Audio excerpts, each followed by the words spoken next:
नमस्कार, बिहार तक देख रहे हैं आप और आपके साथ मैं हूं आशीष अभिनव और हमारे साथ हमारे सहयोगी इंद्रमोहन। नीतीश कुमार भारतीय जनता पार्टी के साथ चले गए हैं, लेकिन यही नीतीश कुमार की पार्टी लगातार जब इंडिया गठबंधन में थी तो सीट शेयरिंग पर बात हो रही थी। केसी त्यागी जैसे दिग्गज नेता सामने आकर यह कह रहे थे कि 17 सीटों से कम जनता दल यूनाइटेड नहीं लड़ेगी। लेकिन अब इंद्रमोहन सर, भारतीय जनता पार्टी में आते ही सीट शेयरिंग की बात जो है वो जेडीयू नहीं कर रही है और उनके कोई भी नेता, चाहे आप सवाल पूछ लीजिए कि कितने सीटों पर चुनाव लड़ेंगे, खुलकर कुछ बोलते क्यों नहीं है। देखिए, दो सिचुएशन थी। पहले इसके पहले की सिचुएशन को ध्यान में रखना होगा। इंडिया गठबंधन में जो जेडीयू थी उसमें उनके ही सिर्फ 16 सीटें थी और कांग्रेस की एक सीट थी। ऐसे में वो सबसे बड़े प्लेयर थे सीट शेयरिंग के हिसाब से, इसीलिए वो बार बार दबाव डाल रहे थे कि जल्दी से आप सीट शेयरिंग कर लीजिए, क्योंकि अगर वहां पर इनकी सीटें कम होती तो ये ऑप्शन खोल के रखते, ये बात कर सकते, दबाव बना सकते, क्योंकि ये पता था कि अगर आरजेडी को आप समझिए कि 0 से 10 सीटें भी मिल जाती तो भी उसके लिए वो गेन था। कांग्रेस को अगर 10 सीटें मिलती उसके लिए गेन था, लेकिन अगर जेडीयू की सीटें कम हो जाती तो उनके लिए समस्या थी, क्योंकि पार्टनर वहां पर भी अगर देखा जाए तो 5 पार्टनर थे जेडीयू के अलावा। तो ऐसे में सीटों के कैलकुलेशन को लेकर एक संशय बनी हुई थी कि सीटें बटेगी कैसे।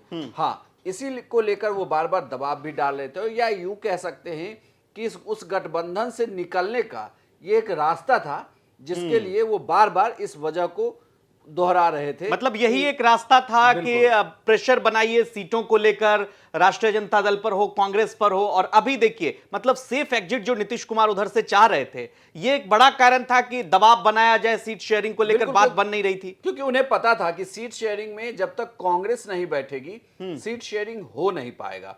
और कांग्रेस के नेता न्याय यात्रा में व्यस्त थे, तो सीट शेयरिंग फिलहाल उसे टाला जा रहा था। लालू यादव ने तो ये साफ कह दिया था कि ये इन चीजों में थोड़ा वक्त लगता है, धड़फड़ाने की कोई बात नहीं है, और नीतीश कुमार इसी प्रेशर पॉलिटिक्स का इस्तेमाल करके वहां से निकल सके।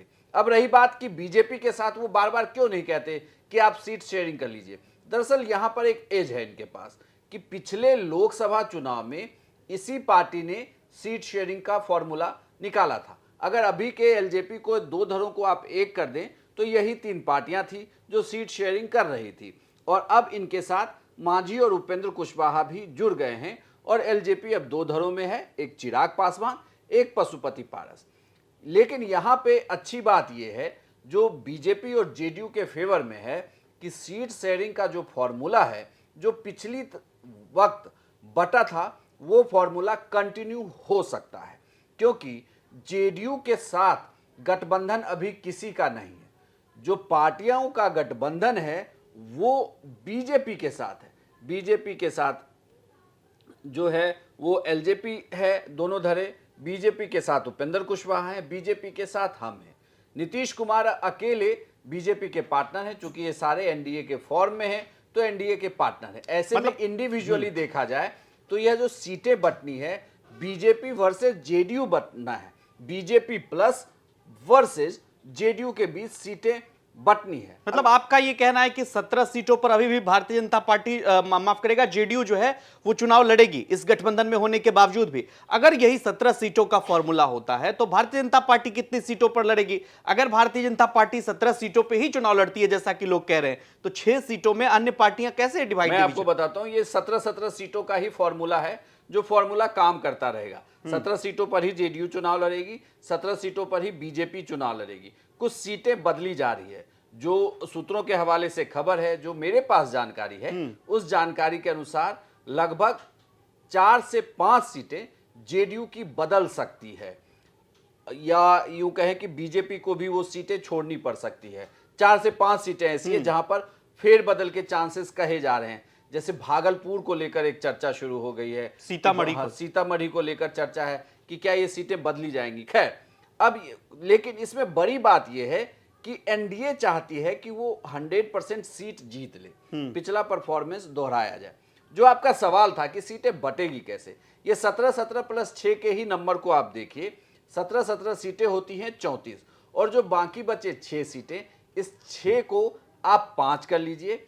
बीजेपी अपने कोटे से 1 सीट अपने सहयोगी किसी दल को देगी, या तो वो हमको दे या उपेंद्र कुशवाहा की पार्टी को दे, और जो आरएलएम हो गई है, और एक सीट जो है वो जो उधर 5 सीटें होंगी जो एलजेपी के खाते में जाएंगी, 3+2 का फॉर्मूला है, या ये भी कहा जा रहा है कि उनकी 6 की 6 सीटें ऐसी ही रह जाएंगी, यानी कि 17+6 होगा, और बीजेपी अपने 17 में से 2 सीटें उपेंद्र कुशवाहा की पार्टी और जीतन राम मांझी की पार्टी को एक एक सीटें देकर मैनेज ऑफर कर सकती है। एक फॉर्मूला यह भी कहा जा रहा है कि ऐसा भी हो सकता है कि उपेंद्र कुशवाहा को कोई सीट मिले ही नहीं, लोकसभा नहीं मिले, बल्कि चूंकि 11 सीटों के लिए विधान परिषद के चुनाव भी होने हैं, आने वाले दिनों में और भी चुनाव होंगे, तो उसको लेकर एक चर्चा शुरू हो गई है कि क्या उपेंद्र कुशवाहा बिहार में ही भेजे सेट कर दिए सकते हैं, क्या उपेंद्र कुशवाहा को मंत्री बनाया जा सकता है, इसकी चर्चा भी फिर से तेज हो गई है। तो वो लोकसभा लड़ेंगे या नहीं, ये देखना बड़ा दिलचस्प होगा, लेकिन एक चर्चा अब शुरू हो गई है कि उनकी पार्टी लड़ेगी कैसे। हालांकि सीटों का जो कॉम्बिनेशन है वो कॉम्बिनेशन यही कहता है कि 16, मतलब आप उसको 17-17 की जगह 16 और 16 गिनिए, 16 सीटें जेडीयू लड़ेगी, 16 सीटें जो है वो बीजेपी लड़ेगी, जो बाकी बची 8 सीटें, 5 सीटें एलजेपी प्लस लड़ेगी, मैंने दोनों धरे उसके लड़ेंगे, और जो बाकी बची 2 सीटें, उन 32 और बाकी जो बची है 3 सीटें, इन 3 सीटों को मैनेज किया जाएगा। एक सीट जीतन राम मांझी की पार्टी को मिलेगा, एक सीट उपेंद्र कुशवाहा को दिया जा रहा है, एक सीट ये अभी भी रिजर्व रख रहे हैं कि अगर मुकेश सहनी आते हैं तो क्या उनकी पार्टी को भी दिया जा सकता है। हालांकि उनको लेकर दोनों गठबंधन में सीटों को रिजर्व रखा जा रहा है कि मुकेश सहनी किस तरफ आते हैं, लेकिन बड़ी बात यह है कि मुकेश सहनी जिस तरफ भी जाएं, एनडीए की तरफ लगता है कि उनके सीटों की संख्या कम हो जाएगी, क्योंकि उन्हें बहुत ज्यादा सीटें देने का ऑप्शन नहीं बचता है। हाँ, अगर वो जेडीयू के साथ गठबंधन करते हैं तो जेडीयू अपने हिस्से से उन्हें सीट दे सकती, लेकिन वो भी बहुत ज्यादा सीटें हो ऐसा लगता नहीं है। बीजेपी के पास मुश्किल ये है कि ऑलरेडी अलायंस में इतने 4 पार्टनर हो गए हैं। इन 4 पार्टनरों को मैनेज करना है और खुद की जीती हुई सीट भी बचानी है, ये थोड़ी मुश्किल हो रही है उनके लिए। लेकिन अब यहां देखना होगा कि बातचीत होगी कैसे। हालांकि कई तरीके के फॉर्मूले आ रहे हैं, एक फॉर्मूला ये भी कहता है कि जेडीयू सिर्फ 12 सीटों पर लड़ेगी, लेकिन मुझे लगता है कि ये संभव नहीं है कि जेडीयू सिर्फ 12 सीटों पर लड़े। जेडीयू 16 से कम सीटों पर चुनाव नहीं लड़ने जा रही है, 16 ही सीटों पर बीजेपी भी चुनाव लड़ेगी, बाकी के सीटें मैनेज 8 सीटें, वो 8 सीटों को मैनेज किया जाए। ठीक है, तो आपका क्या कुछ कहना है, क्या जेडीयू वाकई 16 सीटों पर ही लड़ेगी, या फिर अब भारतीय जनता पार्टी के साथ आने पर जेडीयू के पास अब कोई विकल्प नहीं रहेगा, इसलिए भारतीय जनता पार्टी का दबाव भी काम कर सकता है? क्या कुछ हो सकता है, कमेंट करके हमें जरूर बताइए, और बिहार की तमाम खबरों के लिए आप देखते रहिए बिहार तक।